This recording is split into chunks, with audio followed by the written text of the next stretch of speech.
What's up, Amzel? Good morning, everybody. How are you? I'm glad you enjoyed the clips, my friend. Yeah, I've got a lot more clips that have been made. So I think my next thing is going to be like an outro montage.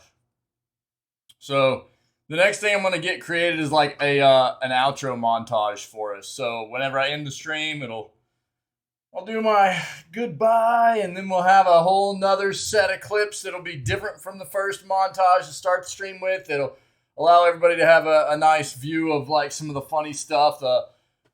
Maybe some of my rage. I don't know. Most of it's funny stuff, but I'm glad you enjoy it. Yeah. I think it's turned out pretty well. I've still got some stuff. What I'd like to do is get some like nice custom music to put in there to like begin the stream with and stuff with the montage and everything. So I've got some work to still do to it. I'd like to put some like transitions in there and stuff, but yo, thanks, buddy. How are you guys today? What's going on, guys? Good morning. Good morning. Hope everybody's doing well. It's good to see you. Wick, how was Rumbleverse last night, buddy? You've been going hard, dude.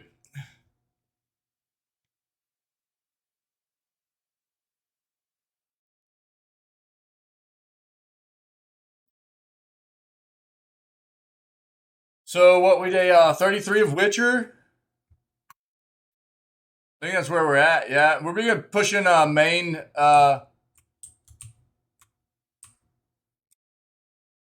Yeah. So we've got day 33 of Witcher today.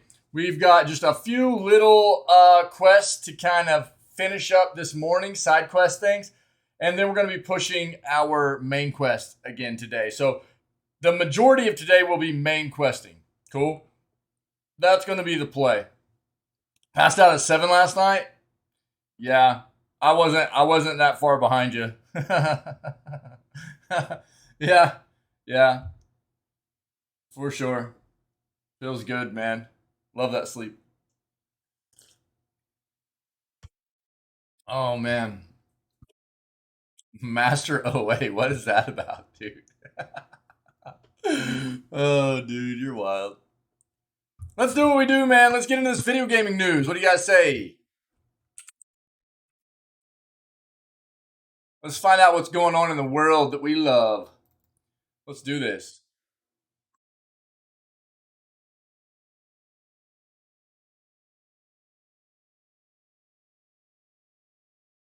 I'm stun locked right now. Ouch. Ouch. All right. I think we're good. I think we're good. Um,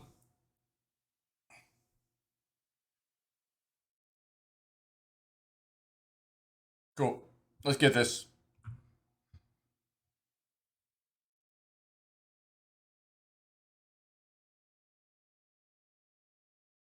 Nice. Yeah. You needed that rest. Sounds like. You feel like you slept well? Like you slept deep? It sounds like you needed that rest. Uh, Hasbro's aggressive plan to make a lot more video games. See what Hasbro's got in the works here.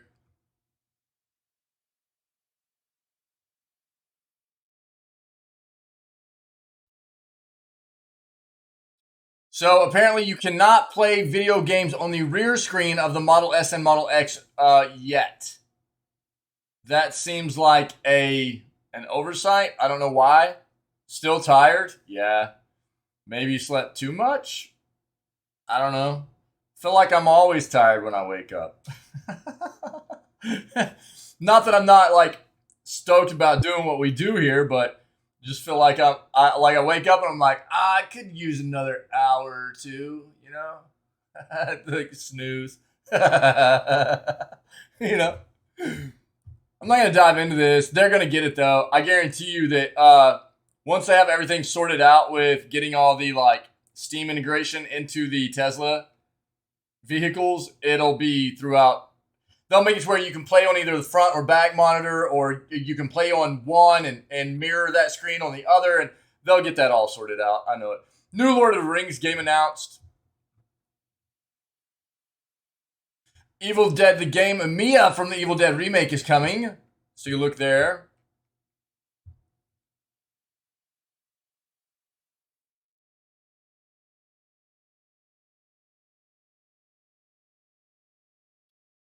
I feel like a lot of this GTA 6 is clickbait. That's why I'm not going to be diving into a lot of this GTA 6 stuff. I feel like a lot of it's clickbait, especially if I get as always. All right, dude, good. I'm glad you're having a good time with it, man. I checked out your TikTok clips, man. Yeah. You're super edgy, bro. Cash was on fire last night. Cool, man. Good. I liked the TikTok videos were good, man. They were good. You guys are funny. That's actually a pretty good strat, though, dude. Like using that like the spear to pull people out of the ring. You know what I mean? That's a pretty cool strat, man. Pretty good strat. Again, I think a lot of this GTA 6 is clickbait stuff, man. We see stuff all the time that is just like speculation on GTA 6. We finished as tag team champs of the world, baby. That's cool. Nice. GG's. That's the way to go out, man. That's the way to go out. Most time whenever I play, it's tough because I like to go out on a win when I play competitive like online games. I like to go out on a win, but every time I get a win, I want another win, you know? So it's hard for me to stop at the same time. Unless I see a title that's like giving me some kind of official news on GTA 6, I'm not diving into it. I'm tired of the clickbait stuff for GTA. It's a bunch of speculation, bunch of hearsay stuff about what could potentially be in the game, what they might be doing. Not a lot of it's official stuff, and I'm done with it. Big news today is Fortnite. Okay. What you got, dude? Looks like the official trailer for Squirrel with a Gun has released. We'll take a quick look. This is becoming very popular, and we've seen some stuff recently about it as well. So let's take a look at the official trailer now.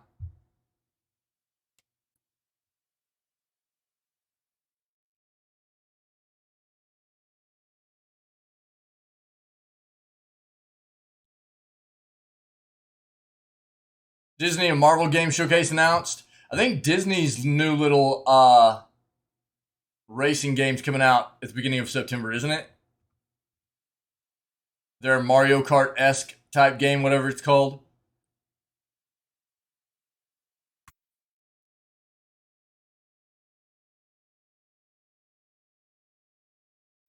Wow, it looks like somebody beat the Super Mario Brothers world record. Crazy. I am not looking at any Ragnarok stuff unless it's some kind of pertinent official news.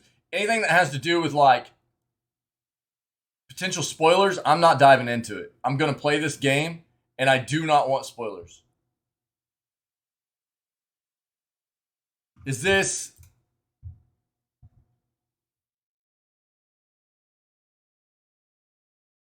This looks like it was released by PlayStation, though. Okay, doesn't offer up details, just a new video about the game. We'll read this.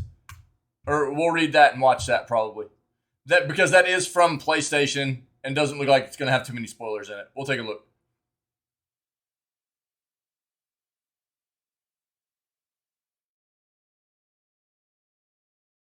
What's going on with Fortnite, man?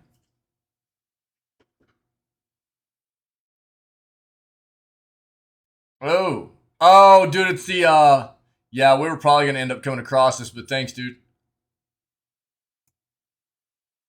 Yep. Yeah, we had already kind of seen. Thanks, man. Yeah, we'll read on that. Thanks, buddy. We had already kind of seen where it looked like they were going to be doing a collaboration with DBZ or Dragon Ball, and this is looking like another some more leak on it. Cool. Thanks, buddy. Thanks, man. Looks like something. We read something else regarding Fortnite where it looks like there's some speculation they might be doing some kind of collaboration with Eminem as well. So apparently there's been a lot of Eminem music being played in the game, and usually that's an indicator that oh yeah, for sure. Well, that's why they do that kind of thing. I mean, that's absolutely why they do that kind of thing, right? Hmm. It's kind of the same thing as like, I mean, Fortnite's very influential in and of itself, yeah. So, I mean, you'll see the same thing happen where other games try to bring in Fortnite into their world. Magic the Gathering, which I find it really weird that Magic the Gathering has done this, but Magic the Gathering has actually started doing this like mashup of making Fortnite cards in their Magic the Gathering world. I find that odd, but it's something that they've tried to do to bring in people to their world, the Magic the Gathering world to uh, that wouldn't normally be a part of it, I guess, because Fortnite's so popular. And even though Fortnite is very popular, they're going to continue to do these kinds. I mean, they've done it with movies. We've read about that recently as well. I mean, they've done it with movies. They do it all the time. They just did it with Wolverine, right? They've got Wolverine in there. People love Wolverine, man. They're going to do that kind of stuff all the time to try to keep bringing in new people. It's a very smart tactic. It really is. And Dragon Ball, people love Dragon Ball, man. Give me some Vegeta. Vegeta's where it's at, man.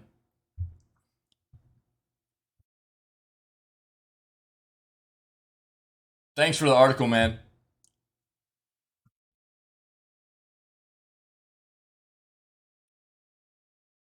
There have been a lot. There've been some companies that are really getting big about making the old school arcade cabinets, like remaking those things. And it looks like Blitz Legends arcade cabinet coming soon. Let's take a look. Blitz was such a great arcade cabinet. There it is, right here. I'll pull this up.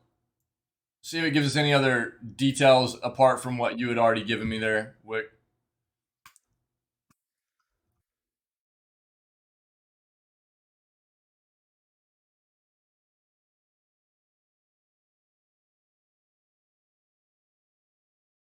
Teenage Mutant Ninja Turtle fans can win a one-of-a-kind Series S and new sweepstakes, dude.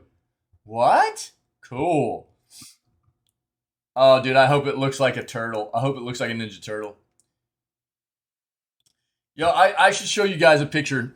I was a big, I liked the turtles a lot back when I was younger, and I had an amount of turtles things, and one of the things I had was this. Oh, I don't even know where I got it, but I had this old school turtles watch, and it was actually Donatello, whom was not my favorite Ninja Turtle or anything, but it was a Ninja Turtles watch, and it had like Donatello as a cover, and you pop it open. It was just a little digital watch, and not too long back, my mom had held on to a bunch of stuff of mine, and that was one of the things she held on to.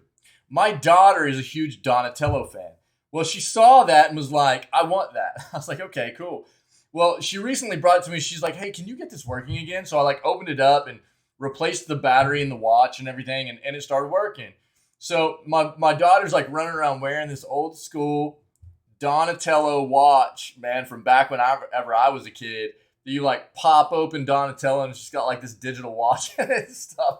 It's really cool, man. It's really cool.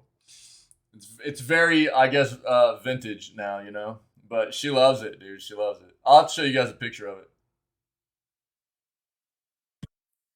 Ah, it's pretty funny.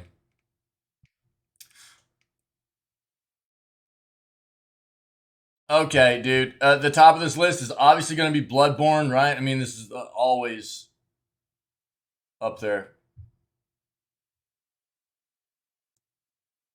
Yeah, we already talked about this.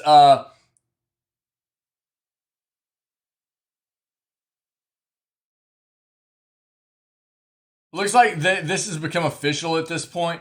Yesterday, we kind of read that there was some leaked stuff that was showing that there was a pretty good possibility that the Gremlin Stripe and Black Adam were going to become part of the multiverse's playable characters. And it looks like this has been officially announced at this point. So we'll take a quick peek and see what the dates are going to be for that, if they've given anything like that. But it looks like that's official at this point, which is awesome, dude. Stripe, cool.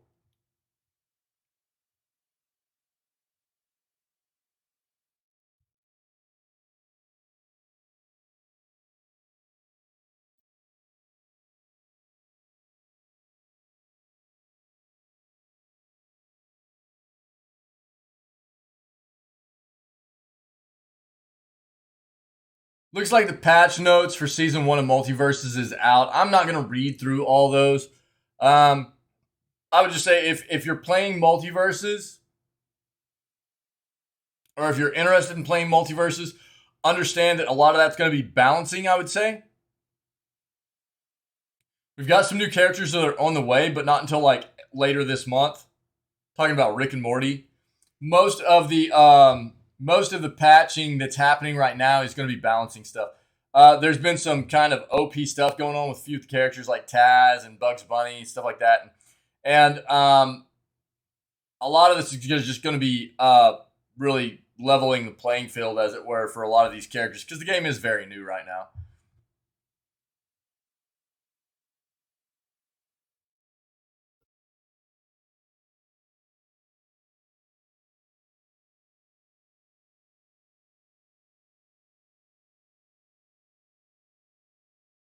Looks like Crisis Core FF7 Reunion got rated by ESRB, which is a significant step in the game being released. So we'll take a look.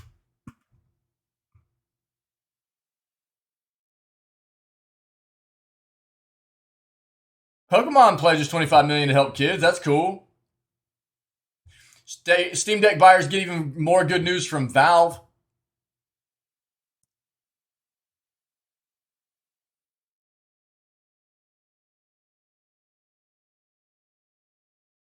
We've already read a pretty nice review and summary of what Arcade Paradise brings to the table for us. So I'm not going to dive into that.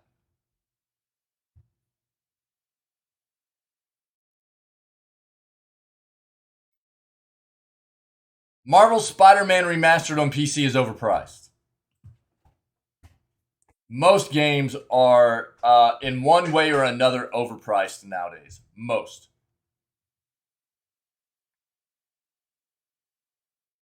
Chain, what's up, buddy? Chain Wolf, how you been, man? What's up? All right, let's pivot over into our, looks like I started off with the one we usually do, so let's go here.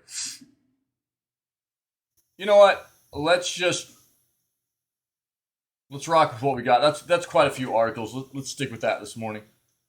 What's up, buddy? How you been, Chain?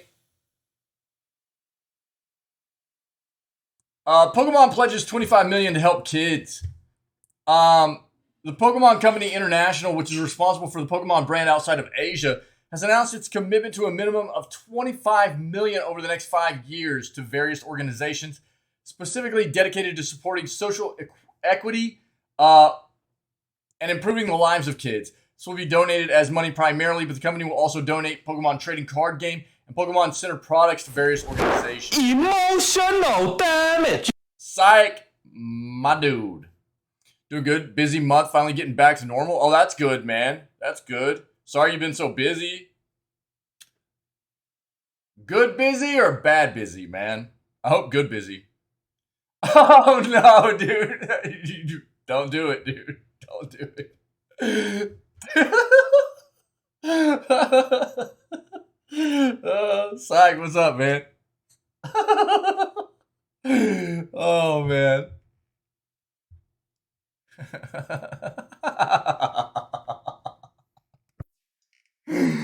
Oh, you guys, dude. You guys are right. Oh my god. This has been in the works, dude. Sykes been on vacation. Wick has been waiting for this moment for like a week.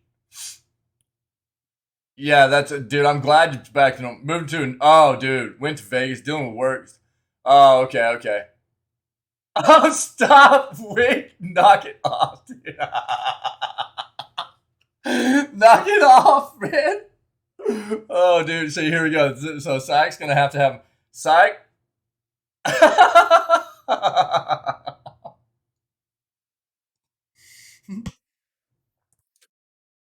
That's not a banned word. He had to go.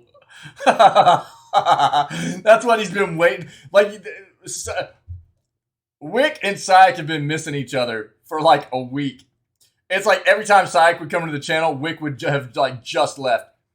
Giving Lewis sword is dangerous. I know. It's alright. I have ultimate sword power, so it's okay. It's alright. This is what's funny. This has been like a thing for a while now, where it's been like Wick's always going hashtag ban Syke. Syke's always going hashtag ban Wick, right? So Syke just went on vacation. He wasn't able to hang out very much, right?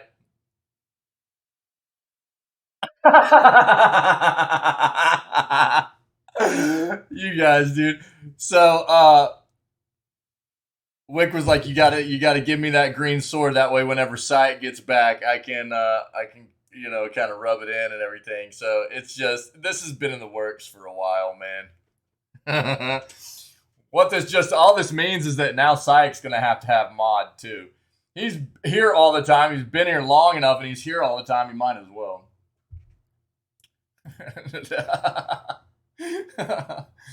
Yo, Chain, I'm glad that everything's calming down a bit for you, man.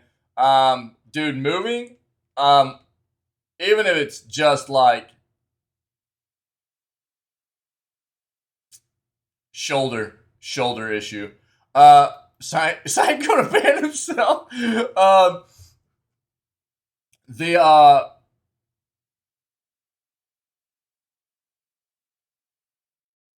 Even moving, just moving in general can be very, very stressful, man. That's such a and it's not even just the physical relocation of items. I mean, that part of it sucks, but it's like the coordination of everything as well. That like the contract, if you're under a lease that's ending and getting the new lease set up and how those are going to mesh together and getting the dates to move everything. Even just anything that has to do with moving, usually there's a lot, or whether it be like selling a place and getting into a lease somewhere, or vice versa. It's always a pain in the butt outside of just having to actually physically move everything. It's kind of a pain. I've been there plenty of times, dude. So I'm glad you're getting back to normal, man. That's great. Yeah. Yep. Pokemon Company International. Yeah, we read that. Yeah, it absolutely is, dude. I've done a ton of it. I've done a lot of moving. I am not looking to do very much of it anymore. I'm kind of over it, man.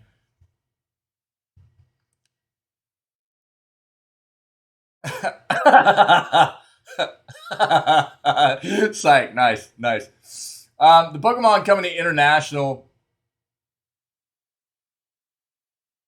Right. Yeah. Is grateful for the opportunity to give back to the communities in which it operates and where Pokemon has been so warmly received since it was first introduced, said Kinji Akubu, president of the Pokemon Company International. As part of the announcement, Pokemon is a brand that immediately sparks joy and has captured the imaginations of kids around the world for 25 years. With its universal themes of adventure, friendship, and perseverance, it has also been welcomed into the lives of an incredibly diverse fan base in countries around the world, dedicated to leveraging that unique ability and the support we've received from our broad community of trainers to be a positive force in the lives of children and create a more equitable, inclusive world in which all can flourish. In terms of which organizations exactly will be participating in these initiatives, the Pokemon Company International has listed the initial batch of them on its official website. About the pledge, each of them is intended to be a long-term strategic partner that the Pokemon Company International can support for at least 5 years total. That said, more organizations that align with the mission statement could be added in the future. As for the Pokemon franchise more broadly, the new mainline Pokemon video games, Pokemon Scarlet and Pokemon Violet, are set to release for the Nintendo Switch on November 18th. You can check out all our previous coverage here. This is what I want to see. Okay? Classic over. That's why he drives a lifted Prius, by the way. That's why Wick drives a lifted Prius. This is what I want to take a look at here. This is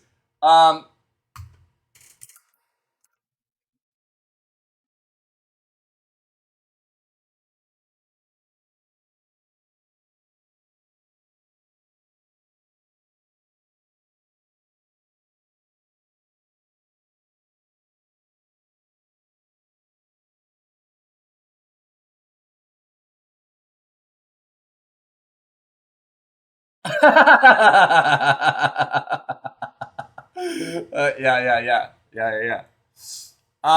So let's put this into perspective here, guys. Okay. So, is this a good thing? Yeah, it is. Right. More big companies need to be doing more work like this. Right. They need to be helping people to a greater degree. When you look at the grand scheme of things, this is what they said. They are committing to a $25 million 5-year project. $25 million over the next 5 years. So we're talking $5 million a year, right?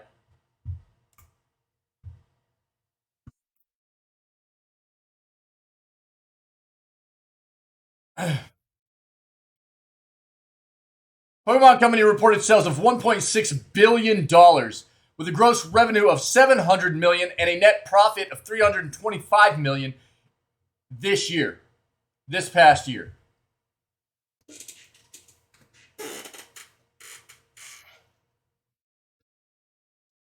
So, their net profit this past year was $325 million. And while look, I mean, what they're doing is good, right? What they're doing is good. It's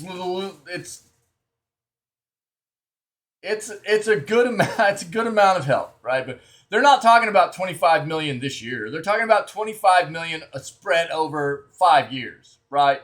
So it's really like kind of pocket change to them. Could they do more? It looks like they probably could. Looks like they probably could. That's all. This is what I think it's important for us to take into consideration here. I'm not trying to demean the positive impact that they're trying to do here, right? I think it's great. I do think it's great.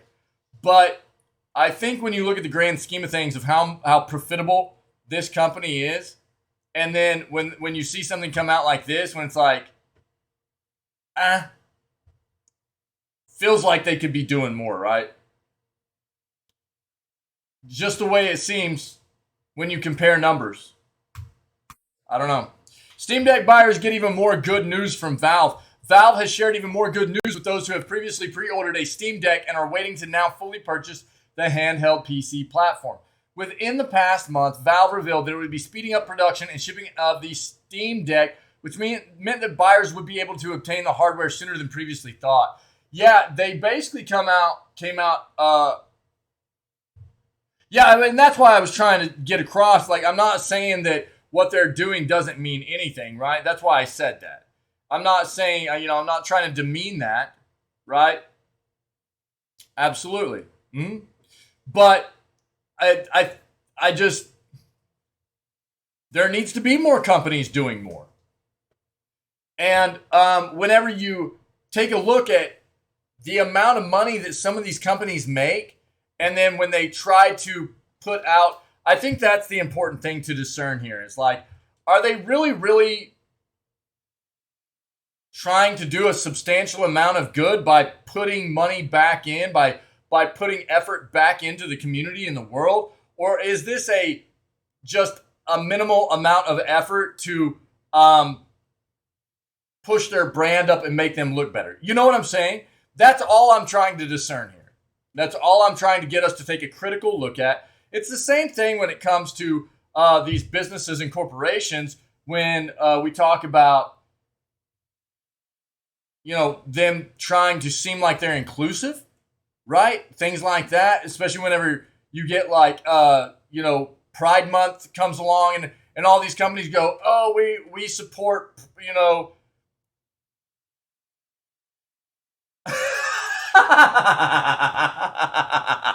Psych.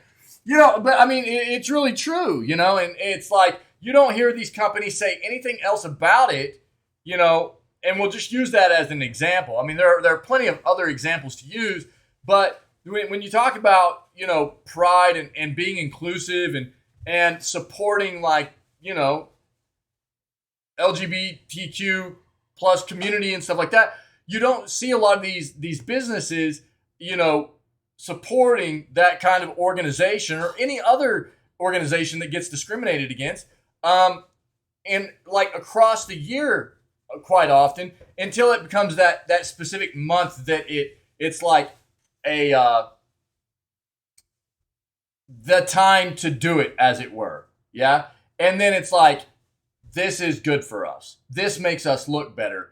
You know what I mean? That's all I'm trying to get across is like, is this actually a play at trying to be a good company, at trying to have good morals and values and give back to the world, give back to the community, and or is it just something doing the minimum that you feel like you have to do to get a PR going to make you look better, That's all I'm trying to get at. And that's why I think it's important to bring up like that whole the numbers thing, Again, I wasn't trying to demean the fact that they're putting back. It's good because you're right, a lot of companies don't. We read earlier in the month that Steam is actually they have said that anybody that already had pre-orders for the end of the year are all going to get their Steam Decks at this point. Now, any pre-orders after that time, I can't, they weren't sure about. But if you already had pre-orders in by like the 1st of August, you were going to get those by the end of the year.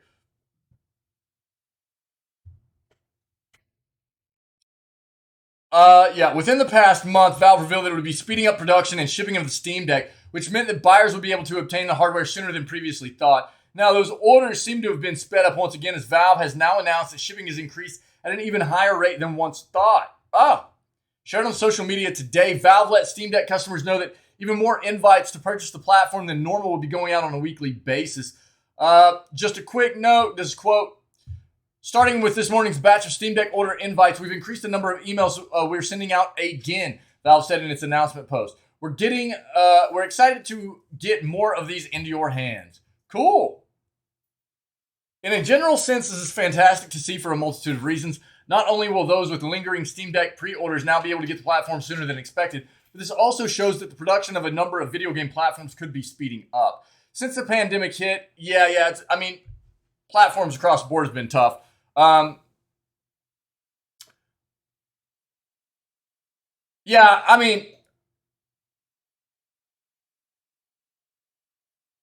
think that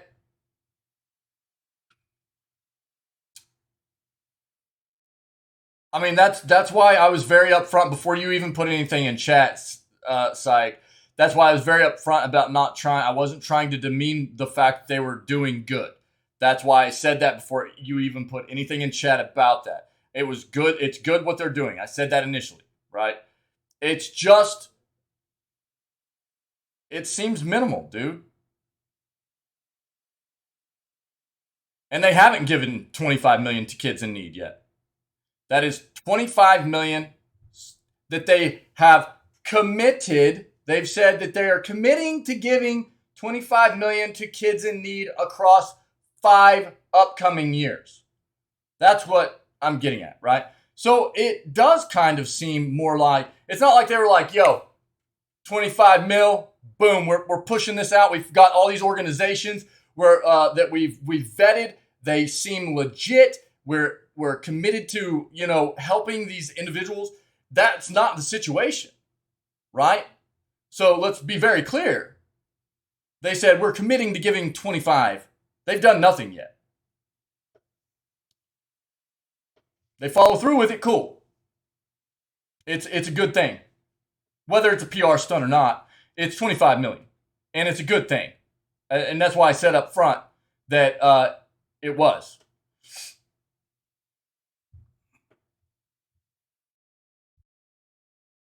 To see that Valve has now been able to ramp up production of the Steam Deck to this level, though, suggests that other video game platforms could also be more widely available in the coming weeks and months. Whether or not that happens to all companies remains to be seen, but if nothing else, those who are still waiting to lock in their own Steam Deck order have to be happy by today's news. Absolutely.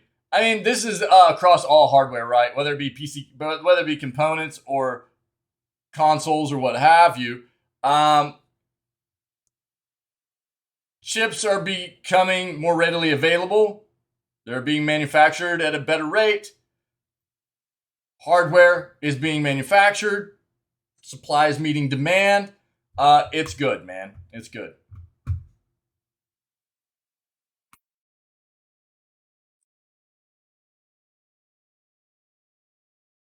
God, get rid of that side stuff. There we go. We're just going to have to go with it like this. Marvel's Spider-Man on PC is overpriced. This game also does not follow regional pricing on Steam, which makes it even more difficult to purchase in developing countries. Video games exclusivity has long been a hindrance to most players. It limits the games to be ported to different platforms and stays exclusive to the native device. The exclusivity of games has helped the consoles flourish, while despite having benefits, it has started to simmer out as more and more exclusives are aimed at other platforms like PC to increase the target audience. Sony has gradually begun to revise its traditional attitude towards its PlayStation exclusives. The choice has helped PlayStation Studios expand its player base by inviting gamers to enjoy the PlayStation exclusives on PC. This notion has allegedly helped PlayStation Studios grow to horizons never witnessed before. Moreover, the recent addition of PC ports like Horizon Zero Dawn, Days Gone, God of War, Marvel Spider-Man has wholly helped PlayStation compete with Xbox. The player count and the demand for PlayStation games have skyrocketed on PC. The move has brought forth a new era of prosperity for PlayStation Studios. Realizing the market prospect of harboring PlayStation ports on PC has wholly benefited Sony. Evidently, a bundle of more PC ports is rumored to arrive in the future, such as Horizon Forbidden West and God of War Ragnarok, among many others. It's apparent that Sony does not plan to halt this process in the future. While Marvel Spider-Man Remastered on PC is overpriced, since the first revealed details concerning Marvel Spider-Man Remastered for PC, the community has highly anticipated the game. The 4-year-old title has shaken the gaming community when it first emerged. The community witnessed a modern, high-quality superhero game in all its glory. Who could not love Spider-Man swinging through the urban New York wilderness to fight criminals with a fleshed-out, memorable story? Marvel's Spider-Man Remastered has been successfully ported to PC with the whole community enjoying it. The concurrent player count has crossed the 60,000 concurrent player threshold and is currently number one on the top currently global selling Steam games. Blech. The players have highly anticipated the game, even leaking out images before the game was released on PC. However, Sony may have grown a tad bit too greedy with the pricing. Marvel Spider-Man Remastered for PC is overpriced for being a 4-year-old title. Moreover, there is no regional pricing with this game alongside many others, meaning it is just as expensive in developing countries where the exchange rates are off the charts. The addition and pricing surprised many in the community and seems unjustifiable. The price for PC ports of God of War and Horizon Zero Dawn was just $49.99, and the quality of the ports was very satisfying. Yes. Yeah, I can speak to God of War PC port was phenomenal. It was so good. It truly is, it was so refreshing to see something go from one platform to another and be so fantastically optimized. You just don't usually see it anymore. It's a rarity, and it felt so good. And it was just $50. The quality of the port was very satisfying. Unfortunately, the pricing with Marvel Spider-Man Remastered for PC has increased by $10, standing at $60. With upcoming PC ports allegedly costing even more. This is probably something being pushed by Sony.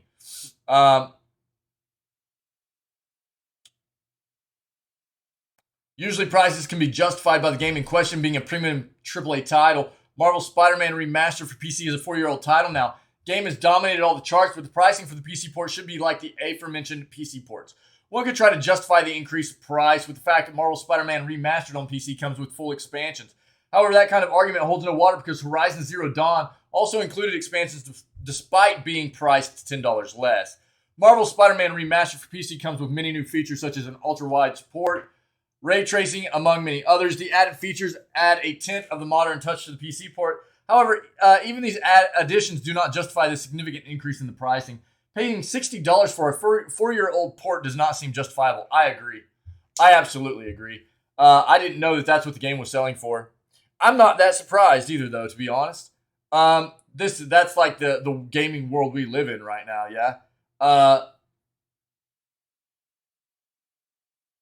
That actually feels pretty bad. I could see like 40.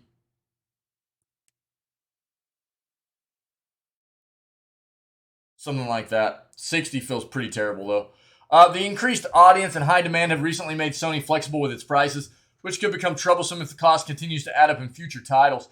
PlayStation Studios continues to increase the cost of its PC releases, which could become a source of significant backlash in the future. Some of the online communities have raised voices regarding the gradual increase in prices of PlayStation Studios' games.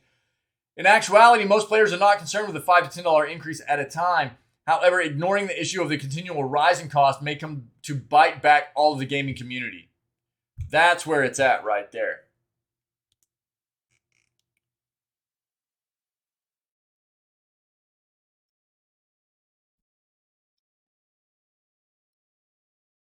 I feel like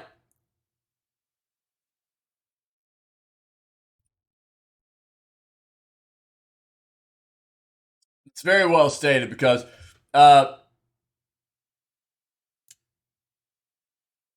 we've seen even, games on release. We're not even talking about like, a game like Spider-Man getting ported to PC and then, being 4 years old. We're talking about like games on release are starting to go up to like $70 a pop and everything, And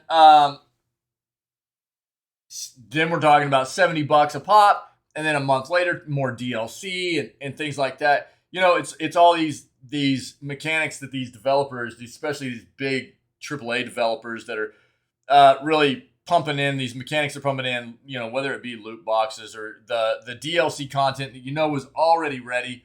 I'm pretty sure I was even talking about this when we watched the Nintendo Direct showcase for this Splatoon stuff, where it was like, man, they're talking about all this DLC they've got coming for months after the game releases, and it's like, you can't tell me that stuff's not ready, It's just a ploy to make more money off a game that you're paying full price for right away anyways. And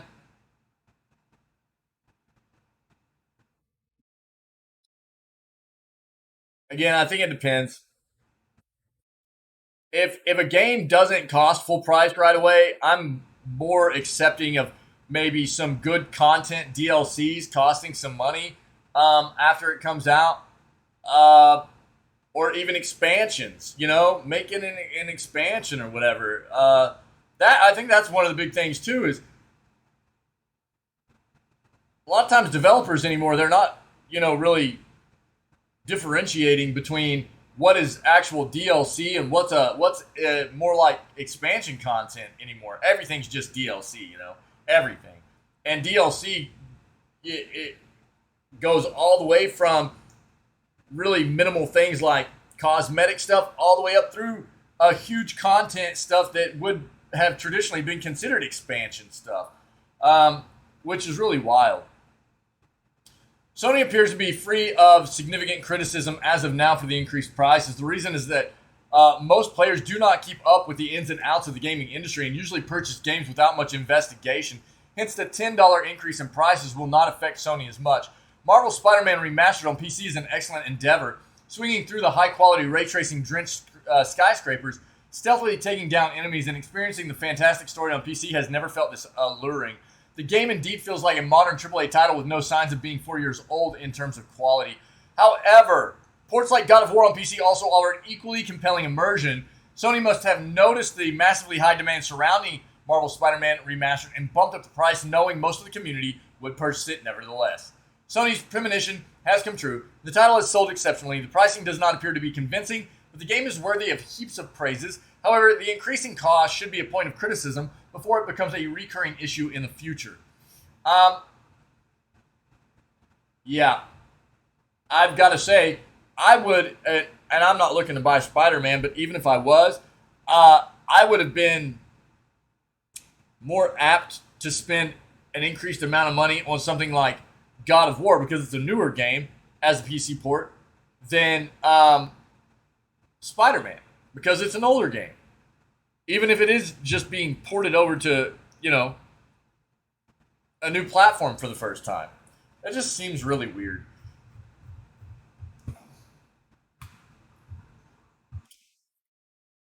TMNT fans can win one-of-a-kind Xbox Series S in new sweepstakes. Paramount Consumer Products announced their latest Turtle Power sweepstakes today in partnership with... Was thinking about getting it, but now I'm not. Well, I'm glad you were here for the news. Don't have a PlayStation, but on PC. Yeah, I mean, that was the thing for me too, Chain. So, dude, I literally still own a PS1, a PS2, and a PS3, but I did not buy a PS4. At the time, like the entirety of the PS4 on, like, from release up until I started streaming, I didn't have time to play a whole lot of games. And the amount of money that I would have spent on a PS4, it didn't seem like I was going to get my money's worth in playing games on that whenever primarily I play on PC. I didn't have time. And I was just going to be buying a PS4 for a few specific games. Primarily like Final Fantasy VII Remake and God of War. That was about it. And, yeah. Well, check this out, dude. If you're interested, what you might do is, if you can get your hands on a good condition Model 1 PS3, that PS3 will play PS1, PS2, and PS3 games. Something to keep in mind, man. Because that's another thing that really throws me off about Sony right now. They are not nice to their fans and their loyal customers about backwards compatibility, which I absolutely hate about them. And I've been a PlayStation fan for a long time. I've traditionally enjoyed their hardware more than Xbox, because Xbox I've had a lot of issues with. But Xbox seems to be very dedicated to their community, their long-time community, about backwards compatibility and things like that. They're even incorporating a new method of... Yeah, Xbox is actually coming out with an entirely new concept. They've got a... what is it? They've got this concept in the works where you can actually have like an Xbox scan your, or I guess you could probably even do it on Windows, scan your Xbox games and confirm that you actually own these older Xbox titles or whatever, so you can play the digital versions of them. And it just requires you to rescan the game every probably like once a year or something like that. Once every so often. There's a certain threshold of time. You have to rescan the games, and it just lets you own the digital copy of it because you actually own the physical copy of the game. Flipping amazing, right? That's a really, really cool thing that Xbox is like on their way to implementing for people. Which, again, back to PlayStation, they basically don't want people to be able to play their old school games because they want people buying into their subscription service. It's pretty crazy, man. And for people like myself and many of you who have been gamers for the majority of your life, and inherently as gamers we hold on to a lot of our gaming gear most of the time. I have all kinds of PS1, PS2 games, you know what I mean, that I don't want to have to get my PS1 and my PS2 out to play, or my PS3. I want to be able to buy my PS5 and play it. And from what I understand, everything that I've been educated on and read, PlayStation literally has the ability to make PS5 backwards compatible across all their previous platforms besides the PS3. The PS3 is not, it's not a capability right now. They would need to do some more work. But all the other ones, it's there. They're just not doing it. I know, man. I know. I mean, that's the issue. And on that note, I mean, you start talking about ROMs and even into the realm of pirate sites, piracy and stuff like that. I think that's why, you know, you're starting to see a lot more demos come out too, you know, because for so long, you know, people have started to feel so cheated by the hype that will surround games, and games will get released and the game's a piece of trash, and then you feel like you wasted money on something. And people have resorted to piracy because of it. They're like, I'm not going to pay money for games anymore to try them out because I've been cheated for so long, you know. And so now you're starting to see a resurgence of developers releasing demos for games. It's all over the place now. You can try out games all over the place. Yeah, Psych. Yeah, 15, 20 years ago, demos were everywhere, dude. Everywhere. And now you can see, if you go look at Steam, there are demos all over the place, man. Demos all over the place. Because I think that was the result, right? Us as gamers started feeling, and I know I kind of got like into a whole nother area here of talking from emulators to ROMs, and I know I kind of pivoted a bit, but it's pertinent for us to talk about. It's what happened. It's what happened, right? It's kind of the same. It relates. Oh, yeah. What is it, Shane? What is it? Yo, Gamer, what's up, dude? Tactics Ogre Reborn coming out in November. It is $66 and $80, depending on the edition you want. Game came out in 95.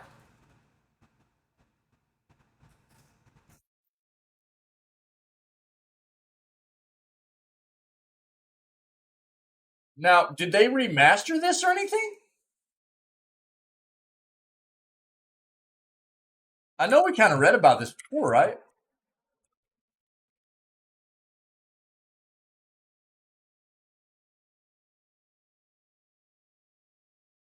Yeah, it's kind of been like, that's what the reborn part is, right? Is that right? Massively enhanced edition of the revered tactical RPG.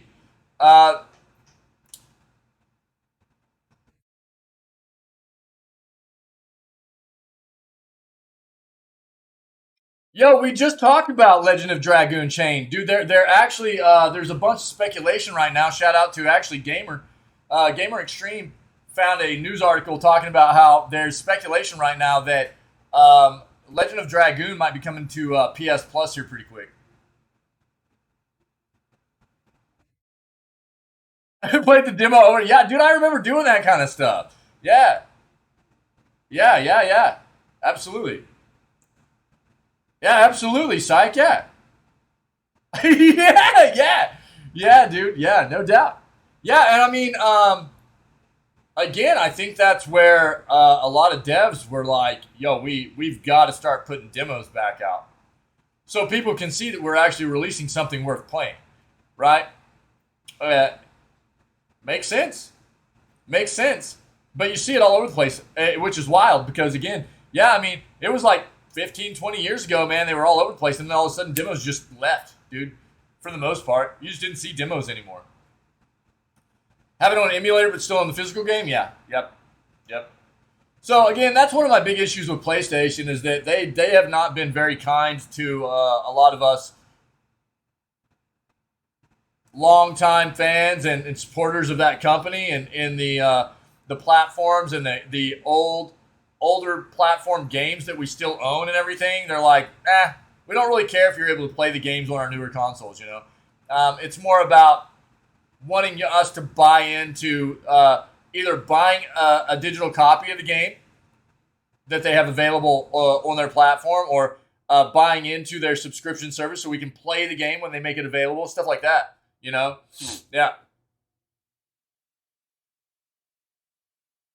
I don't know.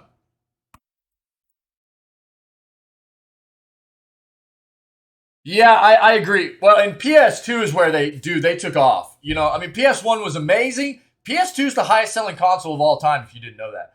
And Gamer Extreme.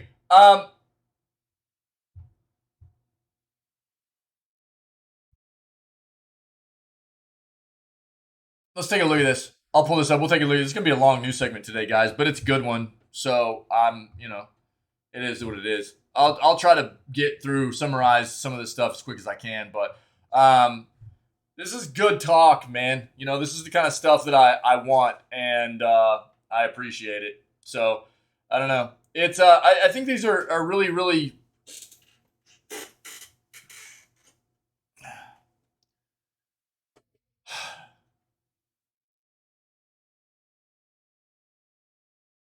I mean, as far as the gaming industry is concerned, there's a lot of bad things that have happened as far as, I think, the way a lot of us as gamers, the way we perceive things, in regards to the way that the gaming industry has changed, mostly because of the big AAA developers, right? They've set this kind of precedence and the trends and the way that the industry has changed over especially the last decade. And I think that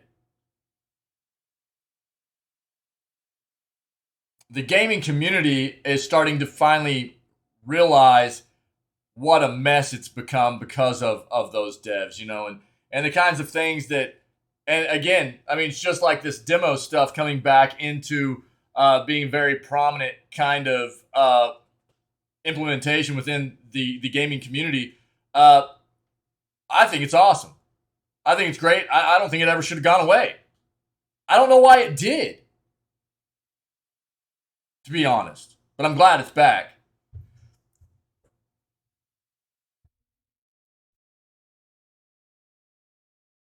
Yeah, and I mean, the thing that's hard is even whenever they have so much power, right? They have so much power that even whenever and we talk about this quite often too, is what would it take to change it? Quite often it would take a united front, right? It would take us going, nobody's going to play this company's games until something drastic happens. And it's just not going to work. You can't, it's going to, getting everybody in the world on to get on a united front in regards to that, and for specific companies or whatever, to try to get things changed in the way that we as a community of gamers think it should be changed. That's kind of unrealistic, right? So, but I think that the best thing we can do is kind of make our voices be heard to the best extent possible. I've got a platform here where I'm very passionate about what goes on in the industry, and for myself and the views of how I feel the industry should be run in a better way. And I think a lot of you, feel, you run parallel with that most of the time with what my views are. And I think that any platform you can use to kind of poke and prod the industry to be run better, because this is the world we love, right? We should be using those opportunities, whether it be Twitter, using social media to kind of be like, yo, what was why are you doing this? Do better. This is what I want on my subscription service. Why are we not getting new stuff? Why are you not putting this on there? Things like that, whatever, you know what I mean? Whatever it be, I would say take that opportunity. Let your voice be heard. Don't always count on somebody else to do it for you. I don't know. That would be my advice, because a united front's just probably not going to be in the works for us as a world community of gamers to try to get things changed, unfortunately. Teenage Mutant Ninja Turtle fans can win one-of-a-kind Xbox Series S in new sweepstakes. Paramount Consumer Products announced their latest Turtle Power sweepstakes today in partnership with comicbook.com that will make Teenage Mutant Ninja Turtles scream cowabunga. Created by Kevin Eastman and Peter Laird, these heroes in a half shell confront ninjas and pizza delivery men across comics, TVs, movies, video games, toys, and more. I would love a pizza. To celebrate, a handmade Xbox sculpture featuring Eastman and Laird's printed pages come to life will be given away to one very lucky fan. Oh, no way, dude. That is sick. That is so awkward shaped, though. You better have like a real open space for that to sit, man, because that is funky. Between now and August 26th, follow the Teenage Mutant Ninja Turtles and or comicbook.com accounts on Instagram or Twitter. Reply with the hashtag Turtle Power Sweepstakes in the comment section of the post, and or tweet announcing the sweepstakes for a chance to win this tribute to the Turtles' legendary creators. Cool, man. Dude, my kids would love this.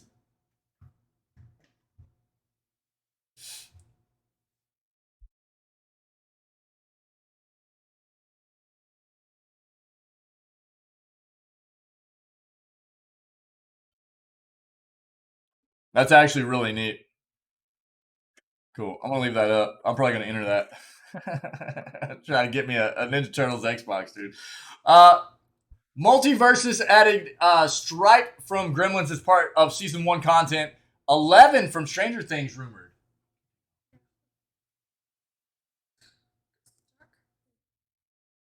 Check this out. So, this is what I was telling you guys about earlier. This was like an old school... Yo, Chain, take it easy, buddy. Thanks for being here, man. If I can get it to focus in on it. It's glary.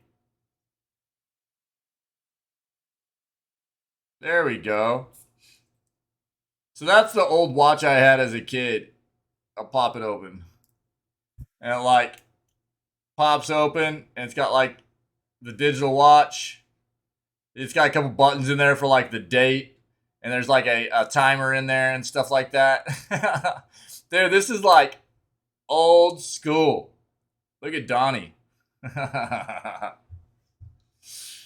But my mom had held on to that. And my daughter's a big Donatello fan. So she was like, "Can you fix this?" So I like opened it up. I wasn't sure it would still work. But we got a watch battery and threw it in there and it worked, man. Crazy. They don't make things the way they used to, that's for sure.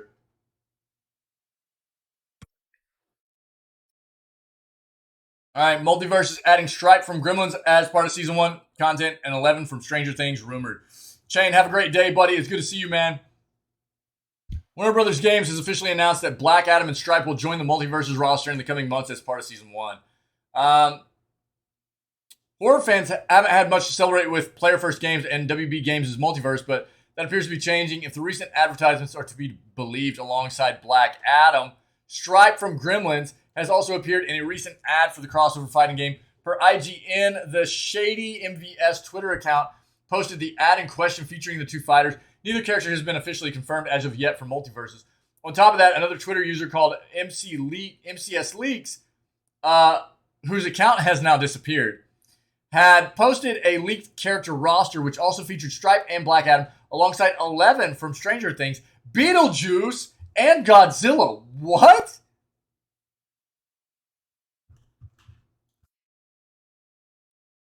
Again, none of this has been confirmed by Warner Brothers or developer Player First Games.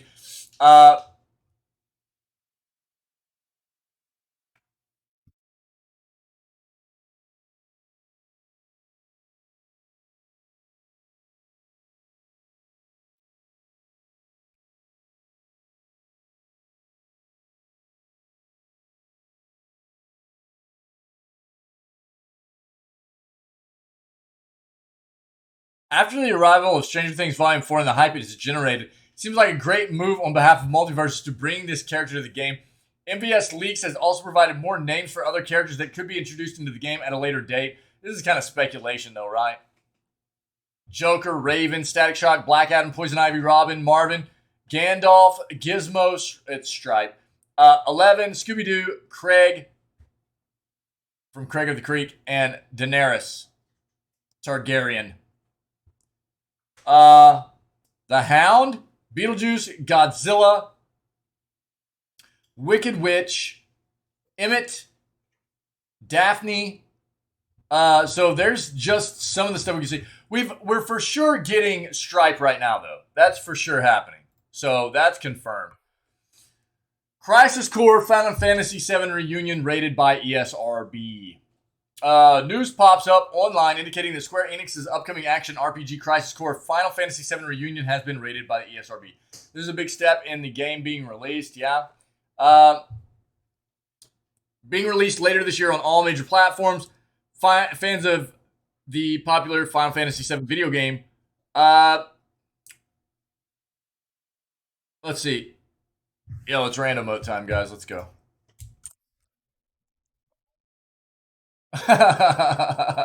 Resident Sleeper, dude.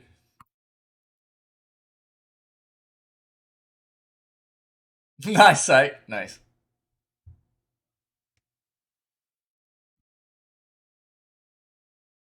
Okay, so the official Crisis Core FF7 Reunion release date has not been revealed. But it has received its ESRB rating of T for teen for blood and violence.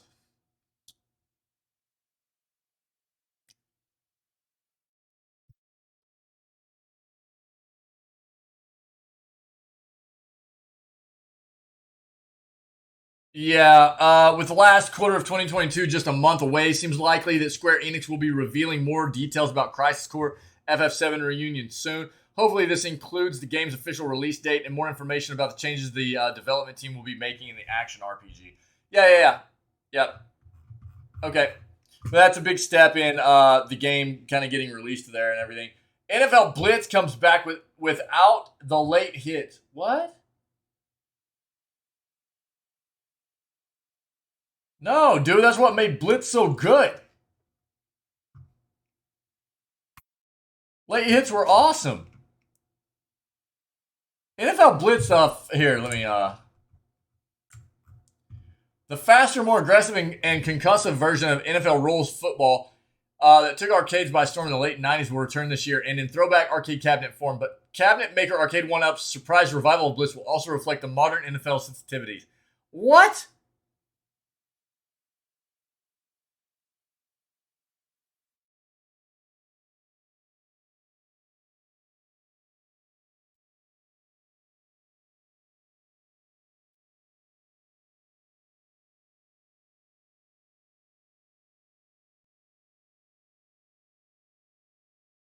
The NFL would not let them release this game without taking out the late hits. It is an over-the-top football game, man. It was never meant to reflect what the actual NFL was anyways. They said, guys, if you want to do this, you've got to address these issues. These issues are the violent collisions, some of them gratuitous, after the play, and of course unpenalized, that both define Midway's NFL Blitz and have aged very poorly.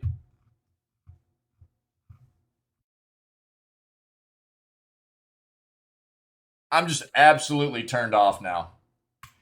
You took a game, a classic game,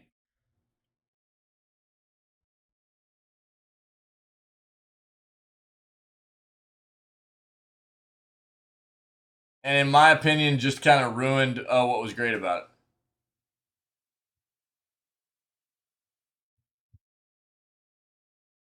I don't know. Maybe I'm off, but the game was never meant to reflect what the NFL was supposed to be in the first place anyways. It was a wild, over-the-top version of America's National Football League games, right? It was crazy. You'd smash people, hit them in the air. You know, it was always super wild. It was. It's not stuff you can normally do in real life, anyways. You smash people after the play and stuff. It was funny. It was wild. And now the NFL's like, well, we need to be sensitive to the fact that this is not the way NFL's actually played. It's a game, man.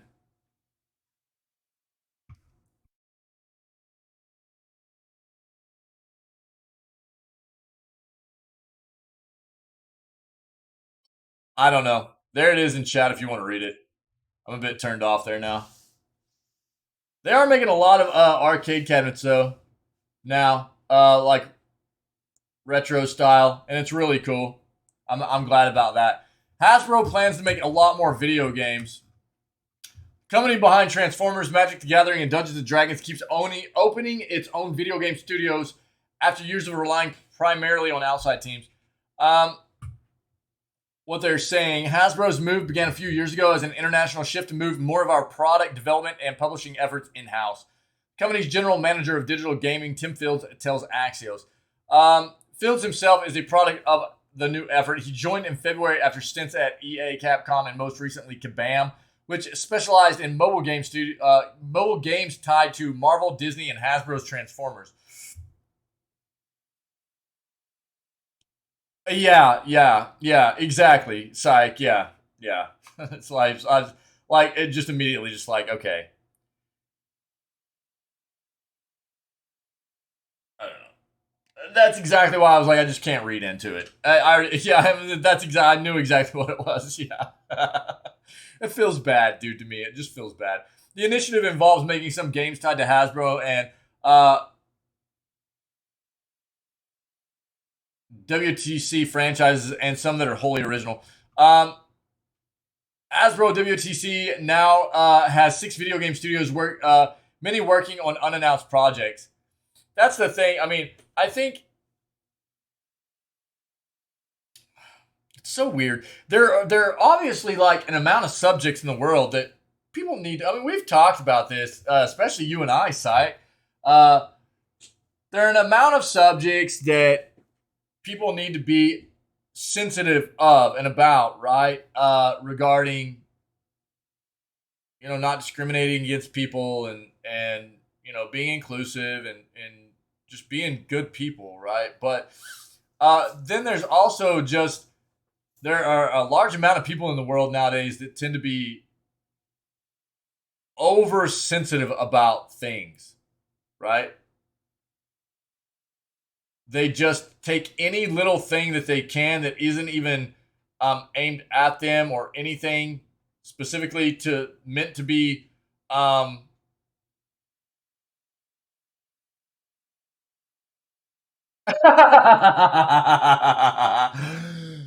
meant to be degrading or anything like that, and they just blow it up into this massive, I'm being targeted, and it's just so wild,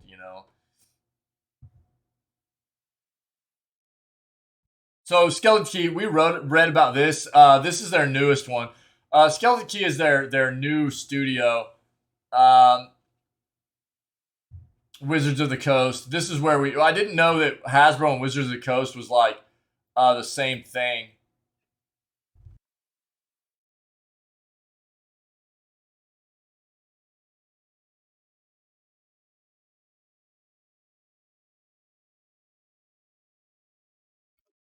Sorry. We have never talked about these things, and we should just take the rest of the stream today to really flesh out this idea.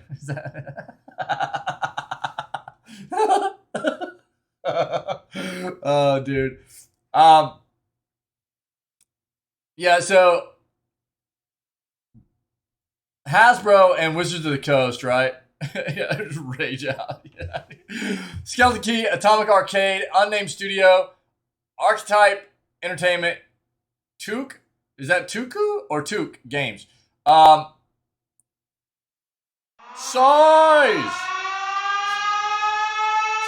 I'm gonna have to change that alert, dude.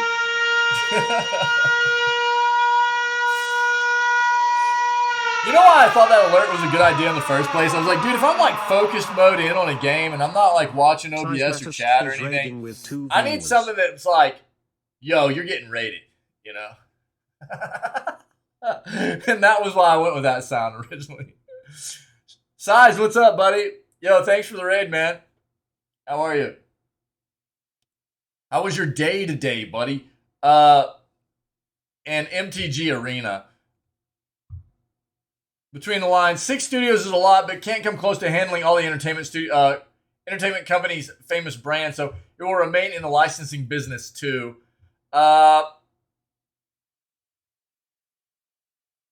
Nothing much. What were you playing, man? Here.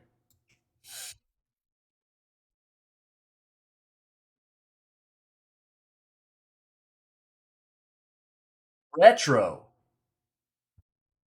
All by myself. Eating some cake, dude, on your birthday?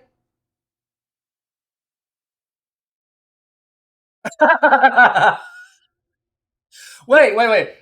How do you know that it implies that it's a love of big things? Maybe size matters means a love of small things. You're automatically taking this. You're assuming size matters is implying that it's a large size. I'm just saying.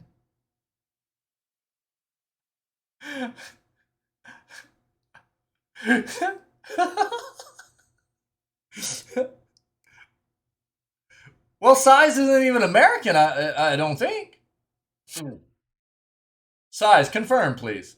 Size isn't even actually. Size is like I'm like 99% positive not American. So you're also assuming that somebody is American just by proxy. Why? You're not even American. Why would you assume that somebody else is? Well,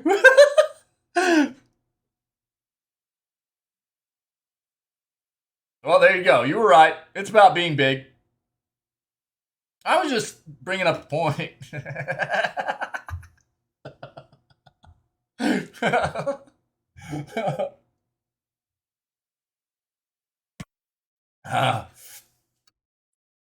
Yo, it's your birthday today, dude?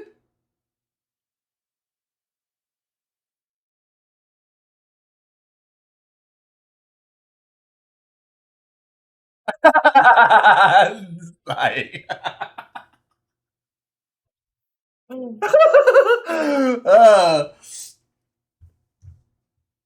hey.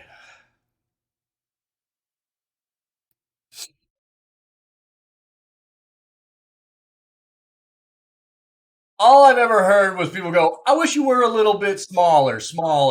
So, I mean, that's where I was coming from, you know?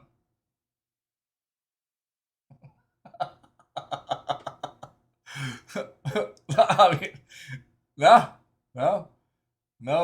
I'm very comfortable.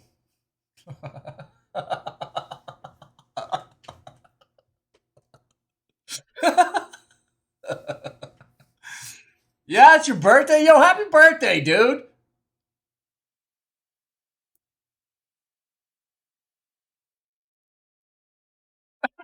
It's like, I should have seen that coming, dude.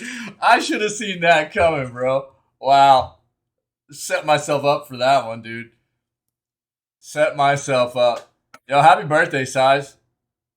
Sorry you're having to eat cake alone, but I'm glad you're here with us, buddy. You brought in some good laughs, so I appreciate it. Happy birthday, man. That's awesome. Happy birthday. You know what, dude? I didn't even tell. I streamed on my birthday last year, and I didn't even tell my channel that it was my birthday until like 2 days after. Everybody was like, wait, what? When was your birthday?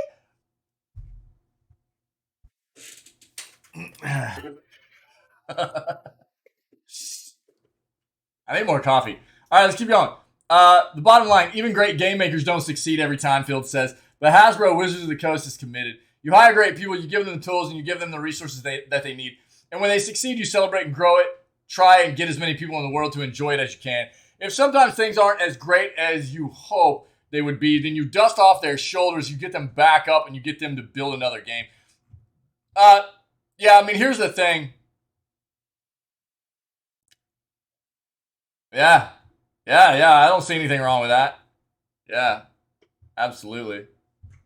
Yeah, I agree, Syke.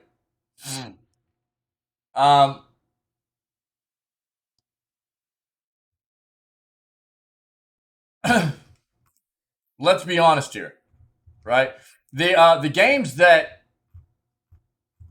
Wizards of the Coast have come out with as of late have been pretty bad for the most part, right? You've seen them come out with like some of their more recent notable games were like Dungeons and Dragons Dark Alliance. It was pretty terrible. Then you had like their Magic the Gathering, ARPG game that came out, and it was bad, and it got wrecked for like transaction shop stuff and everything. So I don't know. We'll see how this goes for them, but they need to make some changes for sure. New Lord of the Rings game announced. Size, what kind of cake are you eating, dude? I love food. A new video game tied to Middle-earth and Lord of the Rings has today been announced. Yo, we got the new Lord of the Rings show coming up in like 2 weeks, man. Yeah, Wizard of the Coast should just stick to card games. I mean,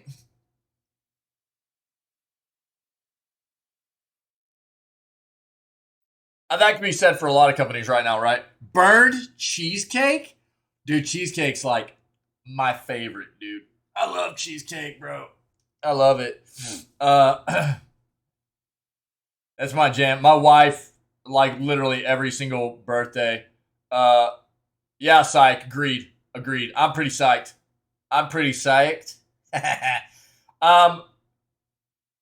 My wife makes me a cheesecake for like every birthday, dude. Either that or a key lime pie. I love key lime pie as well. Yeah, I'm pretty psyched for the new Lord of the Rings. Again, Gollum was kind of supposed to release at the same time, and it got delayed.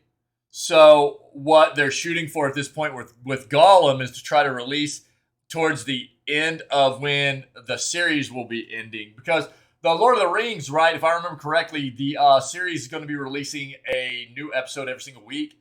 And so, roughly 8 or 9 episodes, something like that. So they're trying to get Gollum out to release around the same time the last episodes of the new series is going to release. But let's see what this new game is anyways.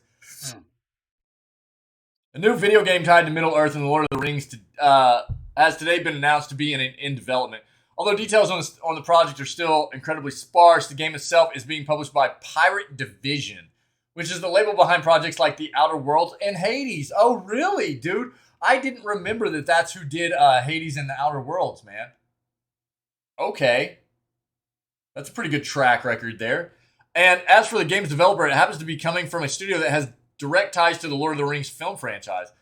Announced via a press release, Pirate Division today revealed that it's collaborating with Weta Workshop on a new video game tied to the Lord of the Rings. For those unaware, Weta Workshop is a special effects company from New Zealand that helped work on all the movies associated with the Lord of the Rings. Back in 2014, the studio founded a gaming division and is now in the process of working on a project tied to this fictional universe. While details about this game are still unknown, it is said to be set in the Middle-earth universe of J.R.R. Tolkien. As mentioned, there's still essentially nothing concrete that we know about this upcoming game as of today. Not only has the title for the game not yet been given, but we don't know what genre it will belong to either. The only thing that has been stated outside of this broad announcement is that Private Division expects to release the title in the 2024 fiscal year to Take-Two Interactive. This means that it should launch at some point between April 1st and March 31st. Okay. That's actually... Let's be honest here. I mean, there have been some decent to good Lord of the Rings games, and there have been some blah games, right? This is one of those franchises where they're obviously going to constantly be trying to play into a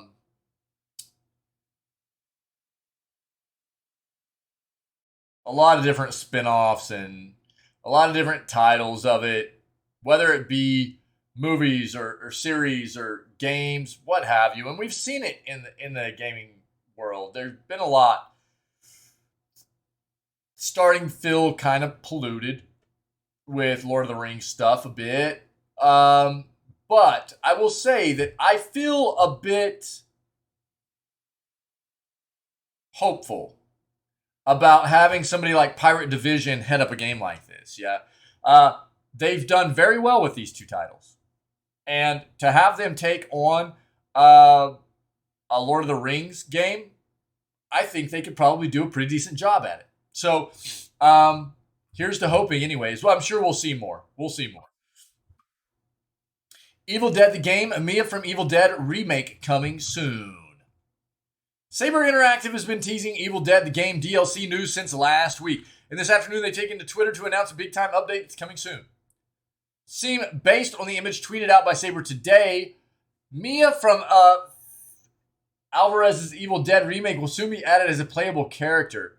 Mia was played by Jane Levy in the 2013 movie, the sole survivor of the film's Kandarian nightmare, much like Ash Williams before her. Mia emerged triumphant from the cabin in the woods, losing a hand in the process. Mia has become a fan favorite Evil Dead character over the years, with many fans begging her to be added to the Evil Dead game. We don't know when, but Mia is coming soon to the Evil Dead game.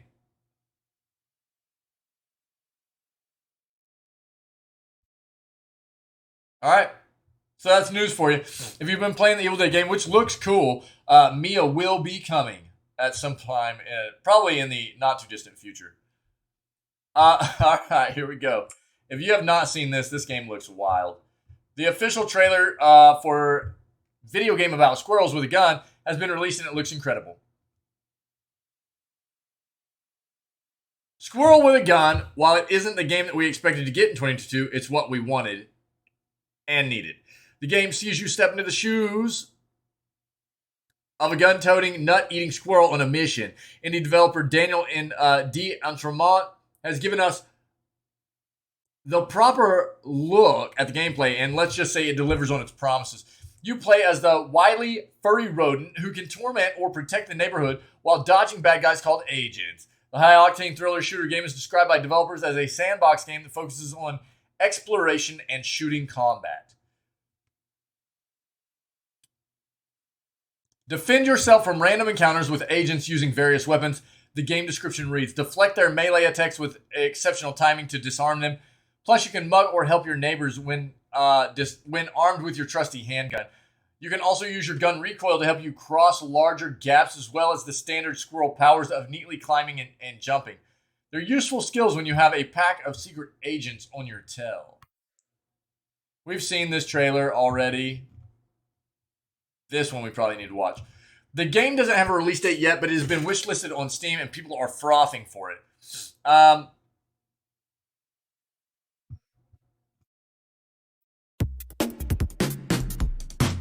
right, here we go.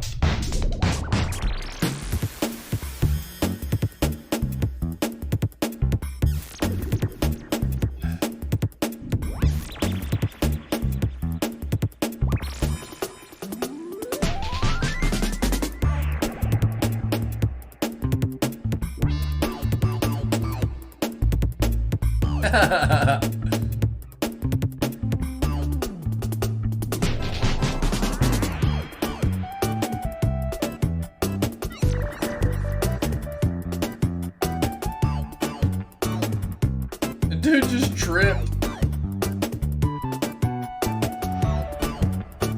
Yo, it's a birthday cake. That's for you, Size. That's a lava squirrel. Lava squirrel.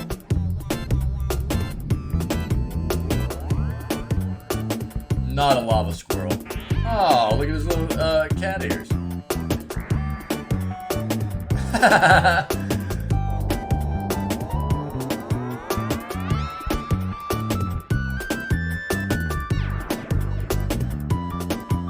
It's literally like a little matrix squirrel.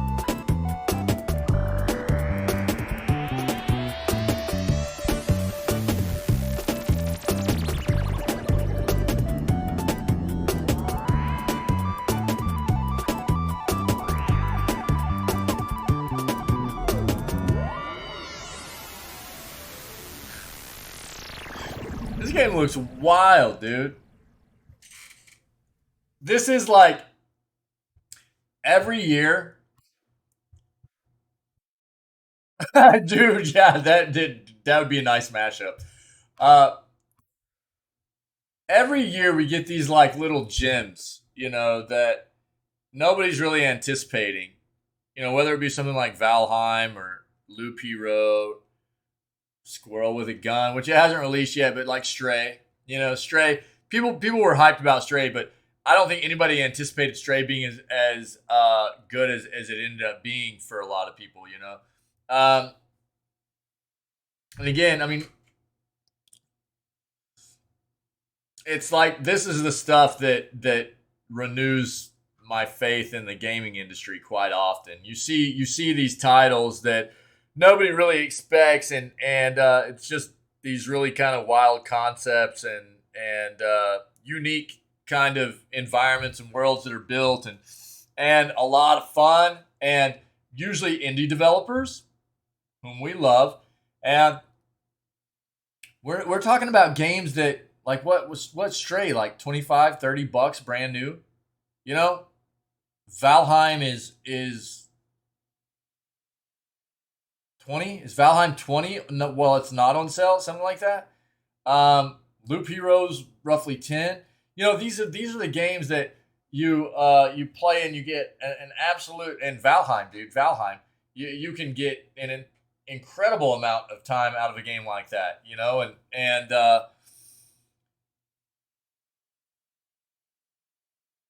they're fantastic. It just kind of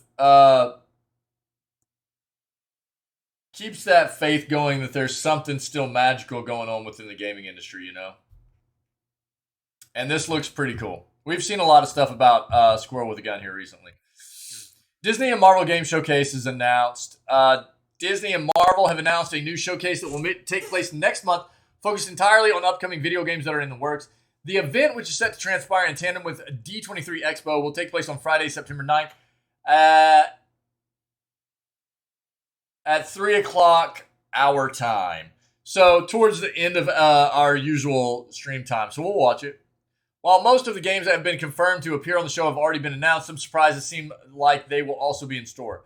At this point in time, the Disney and Marvel Games Showcase, as this event is formally called, has been confirmed to stream across YouTube, Twitch, Twitter, and Facebook. Additionally, it has been stated that games such as Marvel's Midnight Suns, Lego Star Wars The Skywalker Saga, and Disney's Dreamlight Valley will all have a presence. Further details associated with the length of the panel have not been given just yet. Likely the most interesting announcement that will come from this event is associated with Skydance's new media. Last year, it was confirmed the studio would be working on a new game in tandem with Marvel. Wasn't said which character or team associated with the comic book brand the title might be centered around. Now it seems like we should be learning more about this project next month, which is a pretty big deal considering that Uncharted creator Amy Hennig happens to be tied to the game. Yeah, we read about that already as well. So let me bookmark this. This is...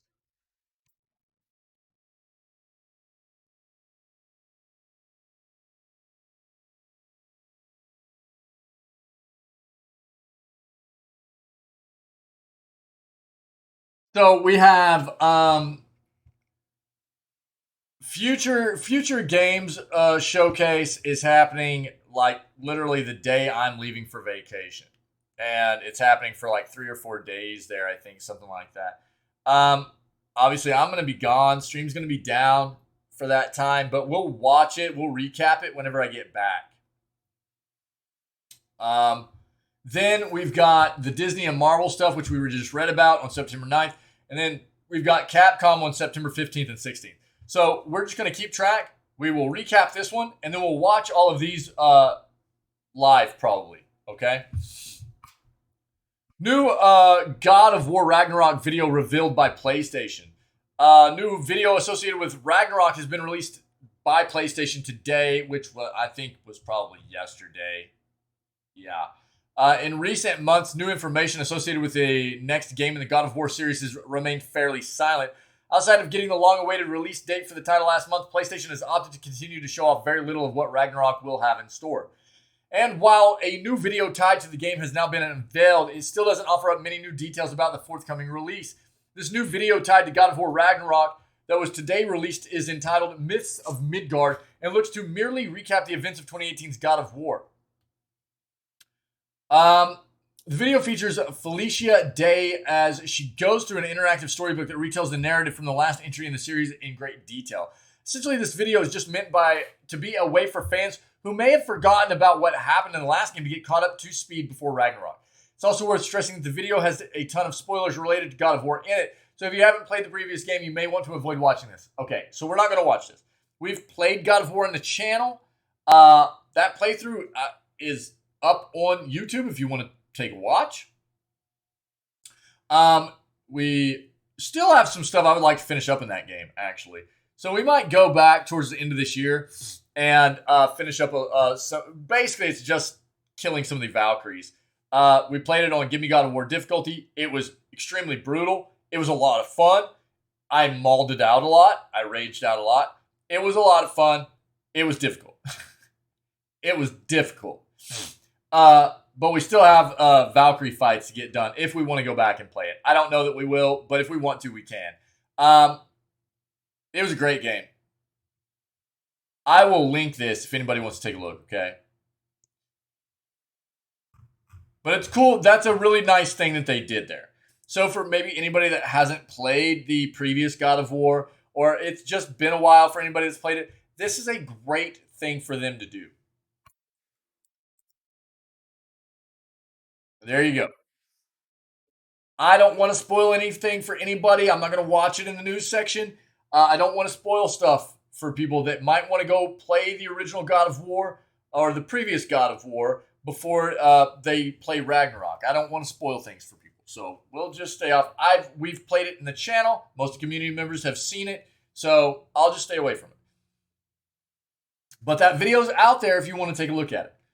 Details on Fortnite's big Dragon Ball crossover leak are early. Yeah, we read about a little bit of this yesterday.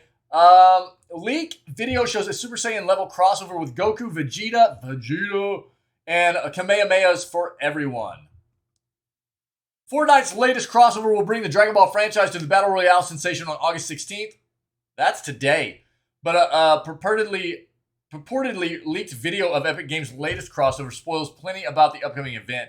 Of course, Goku and Vegeta are here, but there's much more than that. The leaked Fortnite Dragon Ball Super teaser trailer shows that players will get access to a variety of Goku and Vegeta skins, including Super Saiyan and Super Saiyan Blue forms, as well as skins based on Bulma and Beerus.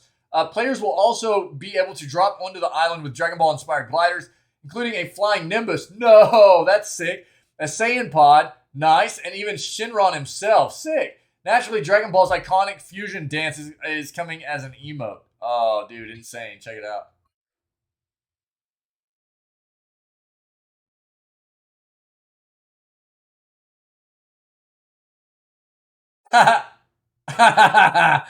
That's actually cool.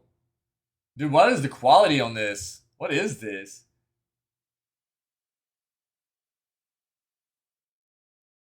Quality on this is terrible. Good night.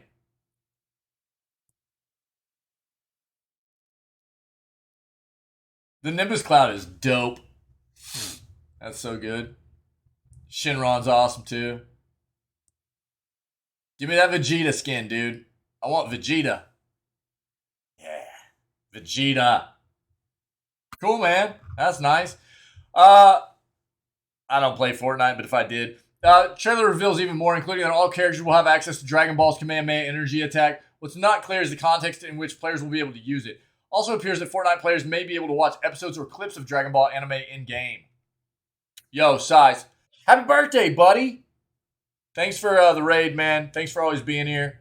I appreciate you, man. I hope you had at least a decent. I'm sorry you're alone, man, but I hope the cake was good. I hope the cake was good, man. I think you're probably going to get some rest, man. So I hope you rest well, and maybe we'll see you later, okay, buddy? Epic will reveal everything today. Looks like it's already revealed. Trailer, gameplay, video, or plan to go live on YouTube. If you guys are interested here, there it is. Yeah. We just kind of read all this, so.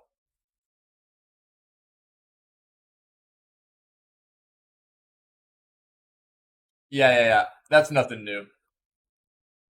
Here we go. This is what Gamer was talking about, right? So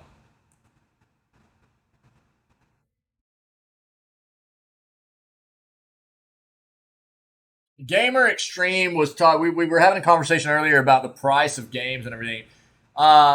Gamer brought up the fact that Tactics Ogre Reborn is apparently $60 for the base version, and then like roughly $90 for the enhanced version of the game or special edition of the game, something like that. Redone version of the tactical RPG was officially announced last week. Leaks had previously revealed the game. Hold on. This is the last article I have up for today. So if anybody has anything to add that we should maybe hit on pertinent to video gaming industry and news, then let me know in chat and I'll address it before we move on to our Witcher gameplay for the day, okay? Leaks had previously revealed the game, but Square Enix made it official and also confirmed a Switch version. Regarding the improvements, the following was shared in a blog post. High-def characters and backgrounds. Beautifully detailed characters and backgrounds of the original Tactics Ogre have been recreated in high def. The detailed pixel art that gives the game its unique feel has also been preserved and enhanced to look great on modern HD. So this is a fully updated user interface. Not only is the user interface now in high def, it's also been redesigned to make information easier to understand with streamlined controls. Sound improvements. All dialogue in the game is fully voiced, bringing new life to the complex motivations of the characters that make up the factions and shifting political alliances of this epic story. Choose between English and Japanese voices with the ability to switch between them in the config menu at any time. Sound effects have also been remastered, immersing you in battle like never before. Tactics Ogre composer Hitoshi Sakamoto recorded the entire soundtrack with a live orchestra. At times, the melodies are ominous and filled with tension, while other times they offer a gentle reprieve. Lingering notes and haunting echoes only found in a live performance raise the immersion in the gameplay to another level. Redesigned battle system, unit by unit leveling system, battle AI overhaul, playability improvements. Due out for Switch on November 11th.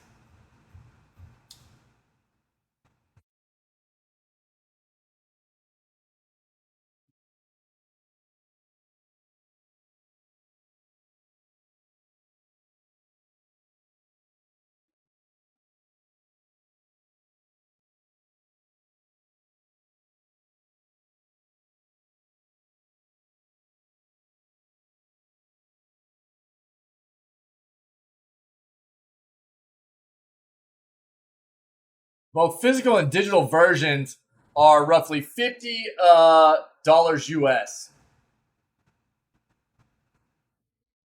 Apparently, there's some. Yeah, I agree. That's very very high. This is not a remake, right? This is just like an enhanced version of the original game. So that I would agree with. I don't know if Gamer Extreme is still hanging out this morning. Probably should have gotten to this a little bit earlier. I think he had to bounce to go to work, but I'll try to make sure he gets my appreciation for bringing this up because this is pertinent to what we were talking about before. Just another example of where we started with this previously in the news segment was the Spider-Man port. The Spider-Man port to PC, I mean, that game's 4 years old, and they're still asking for $60 for the game. The game's not new, right? It just got ported to PC. It just got ported over to a different platform. The game is not new, but they're asking $60 a pop for it. Feels bad. I mean, same thing. I mean, like right here, Tactics Ogre. This is Yeah, 1995. That's what I thought that Gamer Extreme was telling me earlier as well. This is a remake. Yeah, this is a remaster of the PSP remake of the Super Famicom 1995 original. So this is a remaster of the game. This is not a remake or anything, right? They've done some things, some audio improvements, voice acting stuff. They've enhanced the graphics a little bit for modern hardware platforms. User interface improvements. That's it, though. And they're going to pump this thing out at $50 a pop, US. And then they've also got some kind of like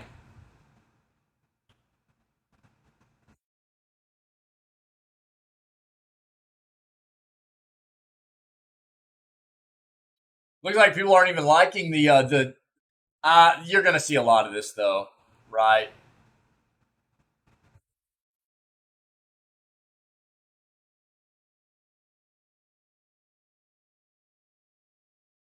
$50 for a PSP port. That feels pretty bad. That feels pretty bad. Is it,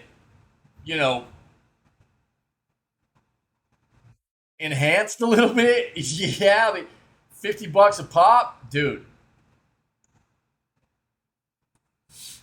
That feels rough. Feels rough. You're always going to get people that get a bit sore about this kind of thing. A lot of times when they take these older games, they enhance them visually, right? To where it's still very much a pixelated game. It's still very much a pixel game, but it is, with the technology we have nowadays, pixel animation can be very, very nicely defined, and that's basically what you see here. They took pixel animation and they really condensed it, you know what I mean, and made it smoother, much more smooth looking and everything, and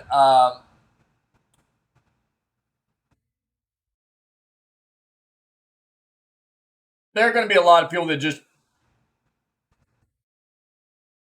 they're not going to get the nostalgia vibes from what the game looks like when it's been kind of revamped, as opposed to what it looked like old school. And in that case, what I would say is, I feel like, and I hate to shout out Diablo right now, but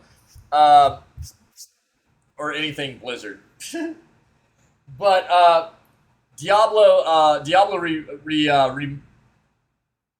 Resurrected, right? Diablo 2 Resurrected. They did a pretty good job with that, right? They made it to where playing the game, you could either play it with the enhanced overlay, or you could turn it off at any time, and you could play the game the way it looked old school. And maybe that's what a lot of these developers need to start taking a look at doing. If you're deciding to take an older game and you want to enhance it, because there are an amount of people that are going to enjoy that. There are going to be an amount of people that don't as well. And you need to probably implement the ability to just take that entire, enhanced graphical overlay off so the game looks the way it used to originally. Because there are a lot of people that want the game to look the way it did 25 years ago, They want that nostalgia feel. That's why they're buying the game. They just want to play it on a modern platform. So I think that's something that developers need to keep in mind when it comes to something like this.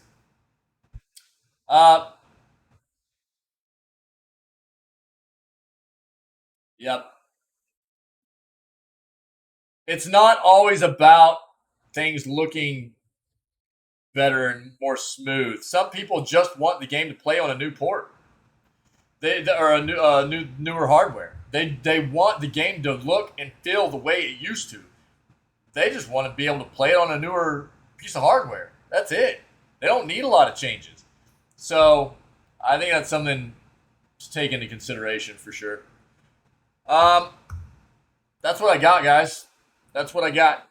I know, long news segment today, sorry, but it was a good one, man. We had a lot of good conversation, and I really enjoy that. I enjoy being able to converse with you guys about these issues, topics. So thank you. Thank you very much to everybody that was part of the news segment today. It was always part of this channel and this community and what we do here. You guys rock. We're going to move on to some Witcher 3 content. Day 33, I think it is. I'm starting to lose track. Main quest line stuff today, though. It'll be fun. If you're watching this as a VOD on YouTube and you're enjoying the content, see what you can do about coming and hanging out with us at 6 o'clock a.m. CST, where we do the video gaming news segments at the beginning of every single stream, every single day. And also consider hitting that like and subscribe button if you're enjoying the content, please, okay? Other than that, everybody just stay healthy, stay safe, be kind to one another, and we'll catch everybody tomorrow for August 17th edition of Video Gaming News. All right?